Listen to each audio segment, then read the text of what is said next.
नमस्कार, टेस्ट आणि बेस्टमध्ये तुम्हा सर्वांचं स्वागत आहे। तर आज आपण राजगिराची भाजी कशी करायची ते बघणार आहोत।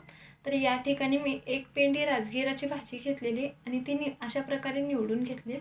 तर याला सर्वात आधी आपण स्वच्छ धुवून घेणार आहोत। तर अशा प्रकारे मी धुवून घेतलेली आहे। त्याच्यानंतर ना याला चिरून घ्यायचं आहे, म्हणजे एकदम बारीक असं चिरायचं नाही आहे, थोडंसं मधून आपण चिरून घेणार आहोत। तर अशा प्रकारे सर्व भाजी आपण चिरून घेऊया।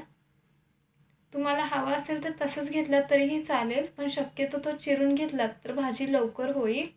तर अशा प्रकारे मी सर्व भाजी चिरून घेतली, तर हे साईडला ठेवून घेत आहे।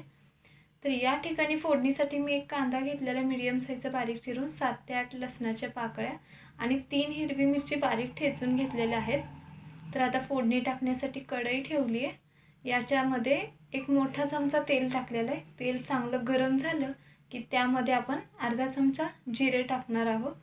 जिरे थोडे तडतडले की त्यामध्ये कांदा टाकायचा आहे। कांदा लालसर होईपर्यंत आपण तळून घेणार आहोत। तर या ठिकाणी मी गॅस जो आहे तो मीडियम वरती ठेवलेला आहे। तर अशा प्रकारे कांदा जो आहे तो लालसर असा तळून झालेला आहे। याच्यामध्ये आता टाकूया लसूण। तर लसूण ही चांगल्या प्रकारे परतवून घ्यायचा लालसर रंग येईपर्यंत। तर यामध्ये लसूण टाकल्यानंतर ना मी इथं टाकत आहे हिरवी मिरची। तुम्हाला हवा असेल तर कमी जास्त करू शकता। तर अशा प्रकारे हिरवी मिरची टाकून सर्व परतून घेऊया।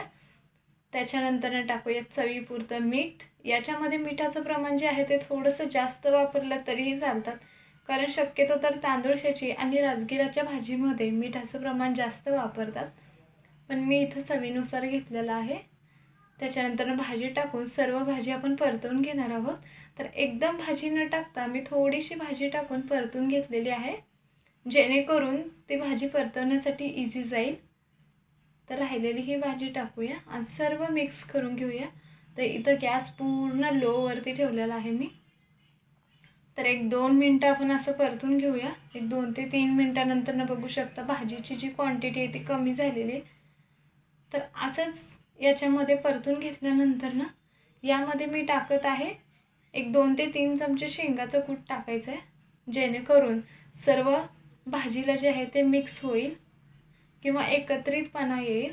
तर त्याच्यासाठी 3 चमचा शेंगाचं कूट टाकून 2 मिनिटं झाकून ठेवत आहे, जेणेकरून शेंगाचं कूट जे आहे ते भाजीमध्ये एकत्र होईल। त्याच्यामुळे इथे प्लेट झाकून ठेवायचं आणि नंतर ना मिक्स करायचं आहे। तर पाण्याचा वापर केलेला नाही आहे, आपण बघू शकता आपोआप त्याला मिठामुळे ना भाजीला पाणी सुटतं।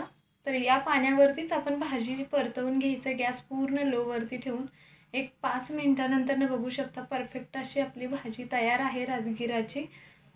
तर आजची ही रेसिपी तुम्हाला एकदम झटपटीत होणारी आणि सकाळच्या वेळेस किंवा संध्याकाळी भाकरीसोबत। तर आजची ही रेसिपी कशी वाटली ते नक्की सांगा। व्हिडिओ जर आवडत असतील तर चॅनलला लाईक, शेअर आणि सबस्क्राईब करा।